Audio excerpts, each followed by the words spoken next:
माननीय श्री विशाल पाटिल जी। राष्ट्रपति महोदय के अभिभाषण पर बोलने के अवसर के लिए धन्यवाद सर। सरकार राष्ट्रपति जी को केवल अच्छी बातें पढ़ने का अवसर दिया, कड़वी सच्चाई छिपाने की एक बहुत अच्छी कोशिश सरकार ने की। प्रेजेंट एड्रेस किसी बैलेंस शीट की तरह होता है। सो देयर आर एसेट्स जो उपलब्धियां हैं सरकार की, एंड देयर आर लायबिलिटीज कि जहां कुछ चूक हो गई, कुछ रह गया, तो जो रह गया उससे बहुत कुछ सीखने को मिलता है। लेकिन ये जो अभिभाषण रहा, ये बस सरकार के लिए इलेक्शन का एक पार्टी मैनिफेस्टो और इलेक्शन का दिल्ली और बिहार के इलेक्शन का अनाउंसमेंट का यह अभिभाषण रहा। सिर्फ चुनिंदा उपलब्धियों के जश्न पे इन्होंने बहुत अभिभाषण में समय बिताया, लेकिन चुनौतियां हैं उस पर पूरी तरह चुप्पी थानी रखी। सर, आत्मनिर्भर भारत की ये बात करते हैं और बहुत लोग बोले कि आधी से ज्यादा आबादी अगर आत्मनिर्भर ना होके सरकार के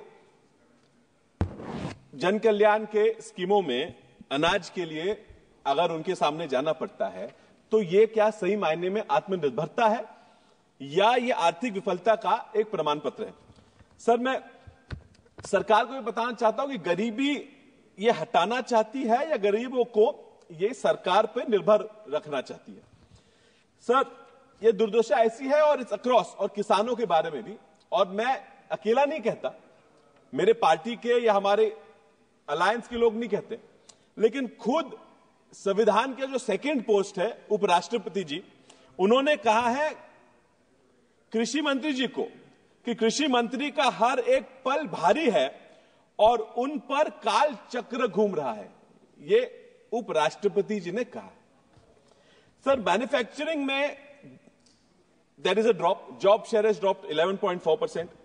sir, ease of doing business index में ये वाहवाही करते रहे, लेकिन इसके लिए लॉ एंड ऑर्डर सही होना बहुत जरूरी है।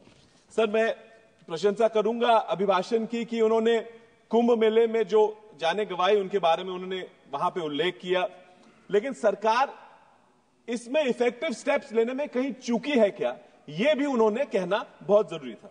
सर, महाराष्ट्र में हम शाहू फुले अंबेडकर, शिवाजी महाराज जी के आदर्शों पर चलते हैं, लेकिन हमारे महाराष्ट्र में भी आज समाज में जातियों में डिवीजन पैदा करने की इस सरकार से कोशिश की गई है।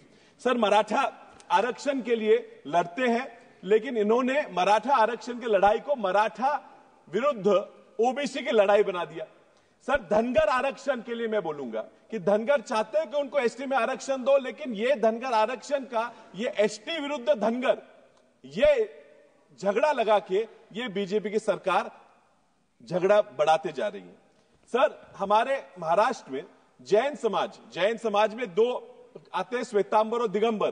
सर, हमारे वाशिम जिले में शिरपुर में एक मंदिर है, पार्श्वनाथ मंदिर, वो मंदिर के पूजा के अधिकारों के लिए वहां पे मारापीटी होती है।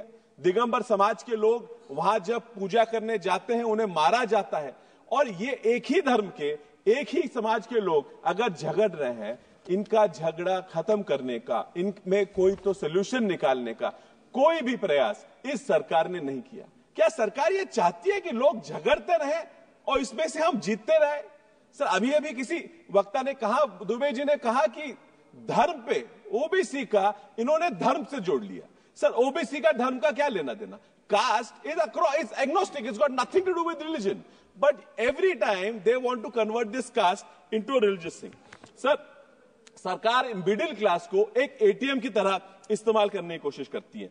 सर, आरबीओ के आंकड़ों के अनुसार sir net house hold saving 50 साल के सबसे नीचे स्तर पर पहुंच चुकी है। सर, सरकार ने, sir, there is something called a middle income trap and it's a real thing, and unfortunately it looks like this government is leading us all into that middle income trap. Anyway sir, there's a lot I could say and we have many opportunities and thanks for allowing me to speak till now, but महोदय, मैं ये सपनों का भारत नहीं, ये संघर्ष का भारत बनते जा रहा है। और तो मैं जनता महंगाई, बेरोजगारी, गरीबी, इसके बोझ तले दबी हुई है और सरकार सिर्फ जुमले और नारों की घुट्टी पिलाने में व्यस्त है। सरकार से मैं अनुरोध करता हूं कि विज्ञापन की सरकार ना चलाए और काम करने वाली सरकार चलाए। सर, मैं इतना बोल के मेरा भाषण खत्म करता हूं। जय हिंद, जय महाराष्ट्र, जय भीम। माननीय श्री प्रताप चंद सारंगी जी।